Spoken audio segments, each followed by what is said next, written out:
जय Shri Krishna. Welcome to my channel Rachna voice and कहानियाँ।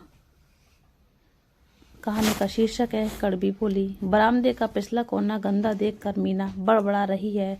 दोष किसी इंसान का नहीं, एक छोटे से पंछी का है जिसे पंजाब में घुग्गी कहते हैं। किस्सा इतना सा है कि सामने कोने में घुग्गी के एक जोड़े ने अपना छोटा सा घोंसला बना रखा है जिसमें उनके नवजात बच्चे रहते हैं।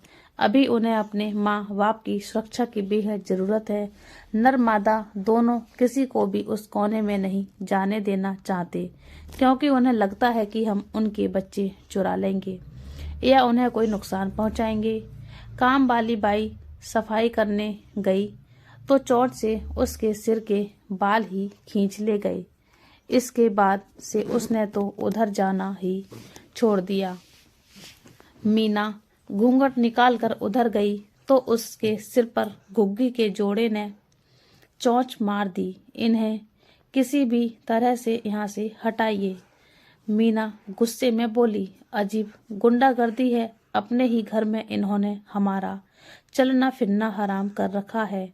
मीना, इनकी हिम्मत और ममता तो देखो। हमारा घर इन्हें नन्हे नन्हे पंछियों के शब्दकोश में कहाँ है। ये तो बस कितनी मेहनत से अपने बच्चे पाल रहे हैं, यहाँ तक कि रात को भी सोते नहीं। याद है उस रोज के रात के 12 बजे जब मैं स्कूटर रखने उधर गया था तो भी दोनों मेरे बाल खींच ले गए थे। रात 12 बजे का जिक्र आया तो याद आया कि मीना को महेश के बारे में बताना तो मैं भूल ही गया। महेश का फोन ना मिल पाने के कारण हम पति पत्नी परेशान जो थे। सुनो मीना, महेश का फोन तो कटा पड़ा है। बच्चों ने बिल ही जमा नहीं कराया। कहते हैं सबके पास मोबाइल है तो इस लैंडलाइन की क्या जरूरत है। बुरी तरह चौंक गई थी मीना। मोबाइल तो बच्चों के पास है ना, महेश अपनी बातचीत कैसे करेंगे। वैसे भी महेश आजकल अपने आप में ही सिमटते जा रहे हैं। पिछले 2 माह से दोपहर का खाना भी दफ्तर के बाहर वाले ढाबे से खा रहे हैं, क्योंकि सुबह सुबह खाना बना कर देना बहुओं के बस का नहीं है। मीना के बदलते तेवर देखकर मैंने गर्दन झुका ली। 18 साल पहले जब महेश की पत्नी का देहांत हुआ था तब दोनों बेटे छोटे थे। उम्र रही होगी 8 और 10 साल।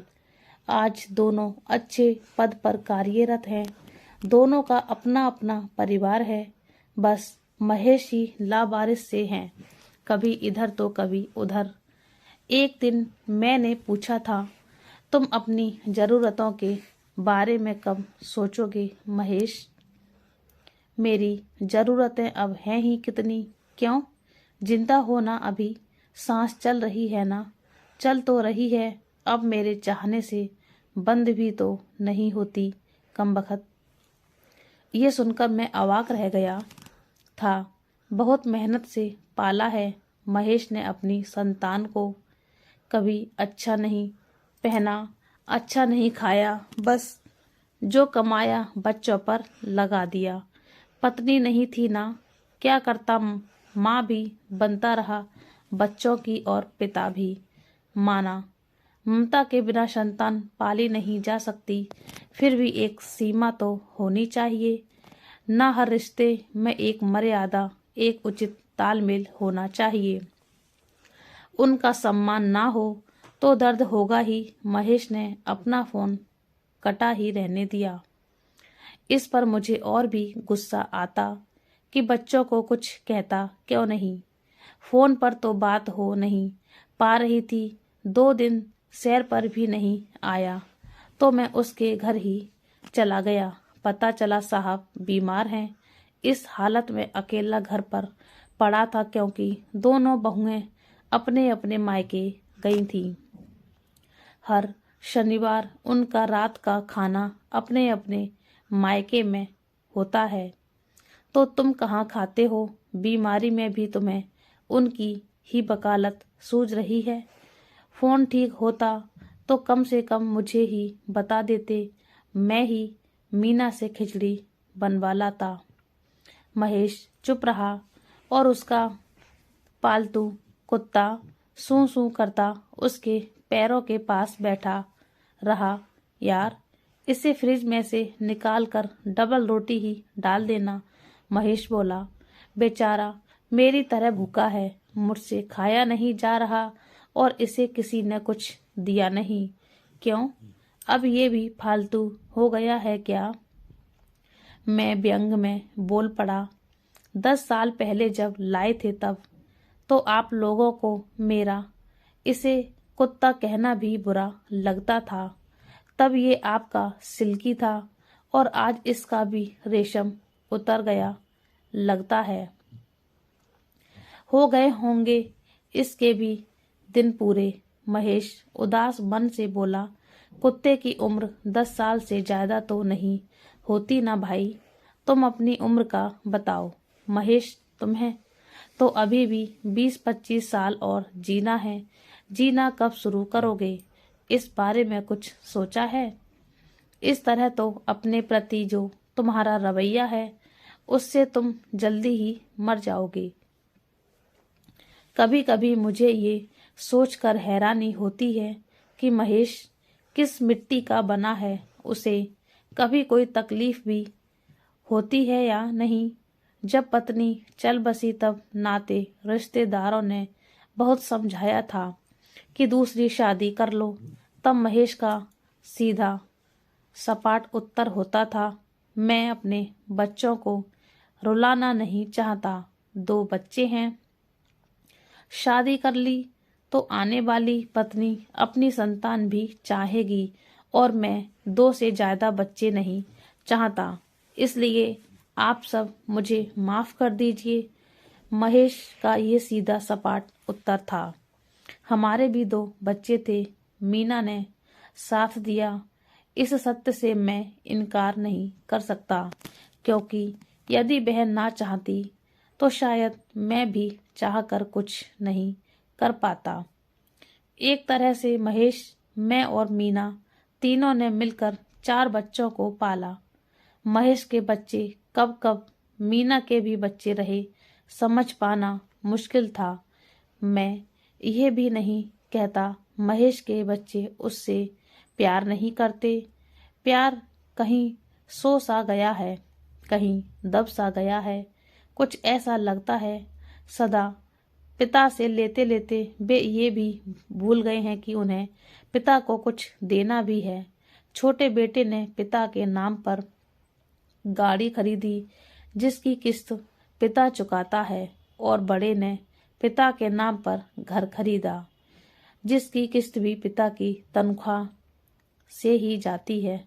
कुल मिलाकर 2000 रुपए तुम्हारे हाथ आते हैं, उसमें तुम्हारा दोपहर का खाना, कपड़ा, दवा, टेलीफोन का बिल कैसे पूरा होगा? क्या बच्चे ये सब कुछ सोचते हैं? अगर नहीं सोचते तो उन्हें सोचना पड़ेगा। महेश, ये कुत्ता भी आज तुम्हारे परिवार में फालतू है, क्योंकि घर में तुम्हारे पोते पोतियां हैं जो एक जानवर के साथ असुरक्षित हैं। कल कुत्ता तुम्हारी जरूरत था क्योंकि बच्चे अकेले थे। दोनों बच्चे तुम्हारे साथ किस बदतमीजी से पेश आते हैं तुम्हें पता ही नहीं चलता। कोई भी बाहर का व्यक्ति झट समझ जाता है कि तुम्हारे बच्चे तुम्हारी इज्जत नहीं कर रहे हैं और तुम कबूतर की तरह आंखें बंद किए बैठे हो।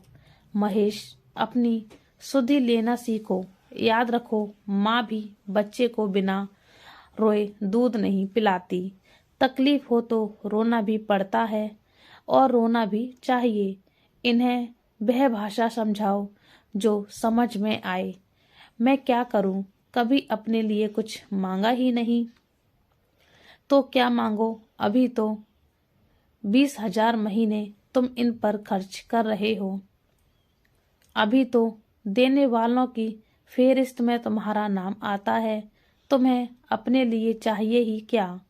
समय पर 2 वक्त का खाना और धुले हुए साफ कपड़े, जरा सी इज्जत और जरा सा प्यार, बदले में अपना सब दे चुके हो, बच्चों के को और दे रहे हो। अब कुछ नहीं हो सकता मेरा, चाहो तो सब हो सकता है। तुम जरा सी हिम्मत तो जुटाओ।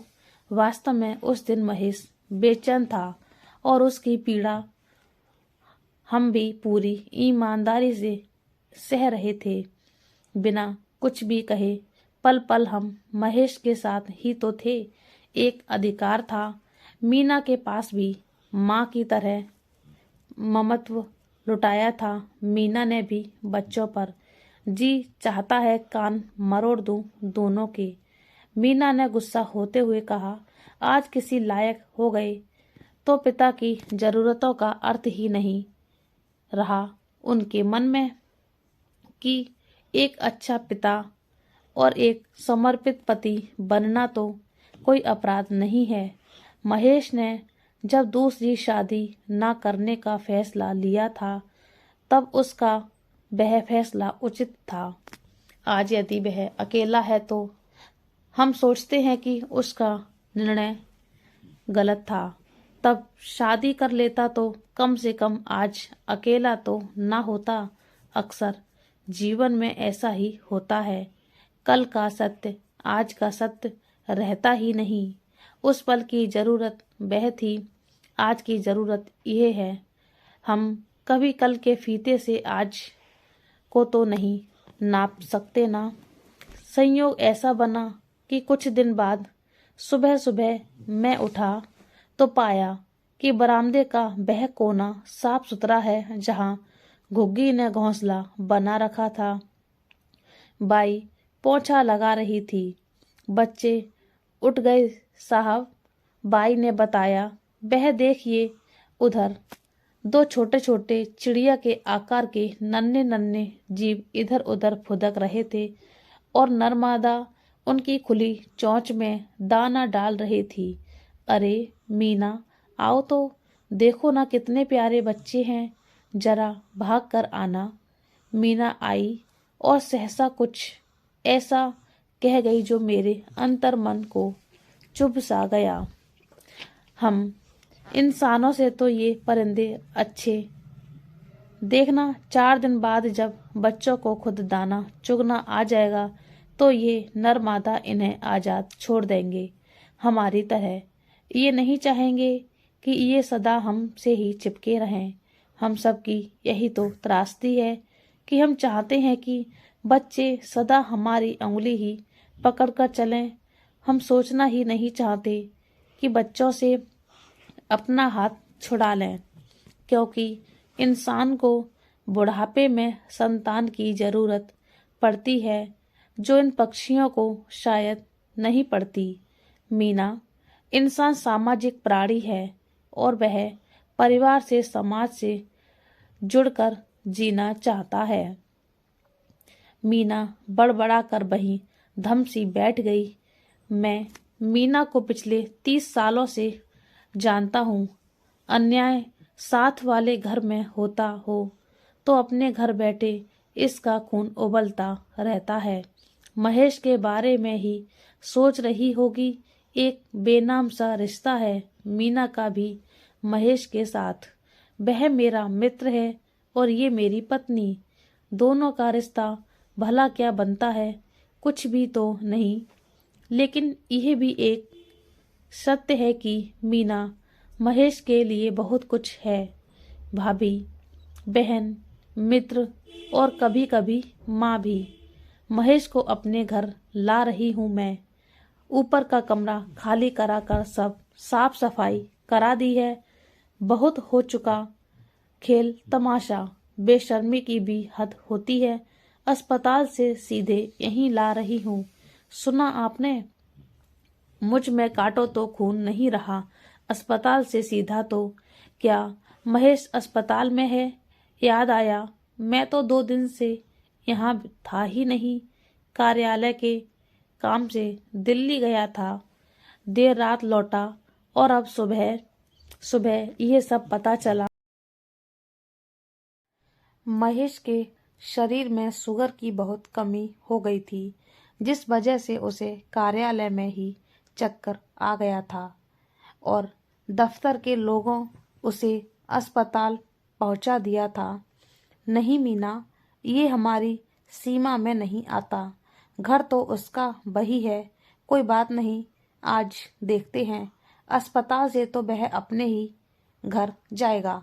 उस दिन मैं दफ्तर से आधे दिन का अवकाश लेकर उसे अस्पताल से उसके घर ले गया। दोनों बेटे जल्दी में थे और बहुएं बच्चों में व्यस्त थीं। सहसा तभी उनका कुत्ता छोटे बच्चे पर झपट पड़ा। शायद वह भूखा था। उसके हाथ का बिस्कुट छिटक कर परे जा गिरा। महेश के पीछे उसने 2 दिन कुछ खाया नहीं होगा, क्योंकि महेश के बिना वह कुछ भी खाता नहीं। महेश को देखते ही उसकी भूख जाग उठी और बिस्कुट लपक लिया। पापा, आपने इसे ढंग से पाला नहीं, ना कोई ट्रेनिंग दी है, ना तमीज सिखाई है। 2 दिन से लगातार भौंक भौंक कर हम सबका दिमाग खा गया है। ना खाता है ना पीता है, और हमारे पास इसके लिए समय नहीं है। समय तो आपके पास अपने बाप के लिए भी नहीं है। कुत्ता तो बहुत दूर की चीज है बेटे। रही बात तमीज की, तो वह महेश भैया ने तुम दोनों को भी बहुत सिखाई थी।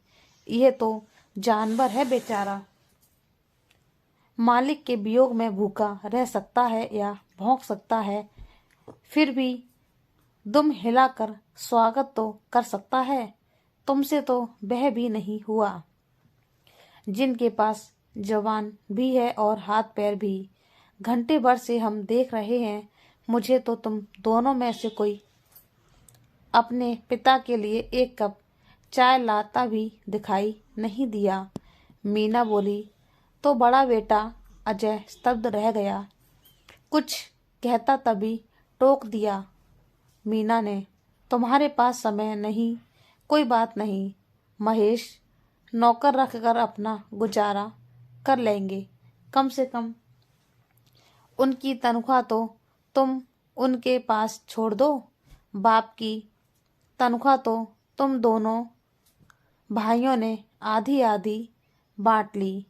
कभी ये भी सोचा है कि वह बचे हुए 2000 रुपयों में कैसे खाना खाते हैं, दवा भी ले पाते हैं कि नहीं? फोन तक कटवा दिया उनका। क्यों? क्या उनका कोई अपना जानने वाला नहीं, जिसके साथ वह सुख दुख बांट सकें? क्या जीते जी मर जाए तुम्हारा बाप? मीना की ऊंची आवाज सुन छोटा बेटा विजय और उसकी पत्नी भी अपने कमरे से बाहर चले आए। तुम दोनों की माँ आज जिंदा होती तो अपने पति की ये दुर्गति नहीं होने देती। हम क्या करें, हमारी सीमा तो सीमित है ना बेटे। तुम मेरे बच्चे होते तो कान मरोड़ कर पूछती, लेकिन क्या करूं, मैं तुम्हारी माँ नहीं हूं ना। रोने लगी थी मीना। महेश और उसके परिवार के लिए अक्सर रो दिया करती है, कभी उनकी खुशी में, कभी उनकी पीड़ा में। कभी कपड़े देखे हैं विजय? तुमने अपने पापा के हजारों रुपए अपनी कमीजों पर तुम खर्च कर देते हो। कभी देखा है इतनी गर्मी में उनके पास कोई ढंग की सूती कमीज भी है? ऑफिस के सामने वाले ढाबे पर दोपहर का खाना खाते हैं। क्या तुम दोनों की बीवियां वक्त पर ससुर को टिफिन नहीं दे सकती? अरे सुबह नहीं तो कम से कम दोपहर तक तो पहुंचाने का इंतजाम ही करवा दो। बहुएं तो दूसरे घरों से आई हैं, हो सकता है इनके घर में माँ बाप का ऐसा ही आदर होता हो। कम से कम तुम तो अपने पिता की कद्र करना अपनी पत्नियों को सिखाओ। क्या मैंने यही संस्कार दिए थे तुम लोगों को? ऐसा ही सिखाया था ना? दोनों भाई चुप थे और उनकी बीवियां तटस्थ थीं। अजय विजय आगे कुछ कहते कि मीना ने पुनः कहा, बेटा, अपने बाप को लावारिस मत समझना। अभी तुम जैसे 2-4 बह और भी पाल सकते हैं। नहीं संभाले जाते तो ये घर छोड़कर चले जाओ। अजय, तुम अपने फ्लैट में और विजय, तुम किराए के घर में। अपनी अपनी किस्तें खुद दो, वरना आज ही महेश फ्लैट और गाड़ी बेचने को तैयार है। इन्हीं के नाम है ना दोनों चीजें। महेश चुपचाप आंखें मूंदे पड़े थे। जाहिर था उसी के शब्द मीना के होठों से फूट रहे थे। मीना, अब बस भी करो, आओ चलें। आते आते दोनों बच्चों का कंधा थपक दिया। मुझसे आंखें मिली तो ऐसा लगा मानो वही पुराने अजय विजय सामने खड़े हों, जो स्कूल में की गई किसी शरारत पर टीचर की सजा से बचने के लिए मेरे या मीना के पास चले आते थे। आंखें मूंद कर मैंने आश्वासन दिया, कोई बात नहीं बेटा, जब जागे तभी सवेरा, संभालो अपने पापा को।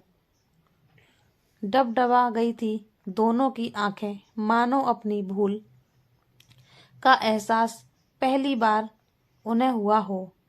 मैं कहता था ना कि हमारे बच्चे संस्कार ही नहीं है। हाँ, जवानी के जोश में बस जरा सा ये सत्य भूल गए हैं कि उन्हें जवान बनाने में इसी बुढ़ापे का खून और पसीना लगा है, और यही बुढ़ापा बाहें पसारे उनका भी इंतजार कर रहा है। कहा था ना मैंने कि उनका प्यार कहीं सो सा गया है। उसी प्यार को जरा सा झिझोड़ कर जगा दिया था। मीना ने सच ही कहा था। मैंने रो पड़े थे दोनों, और साथ साथ मीना भी।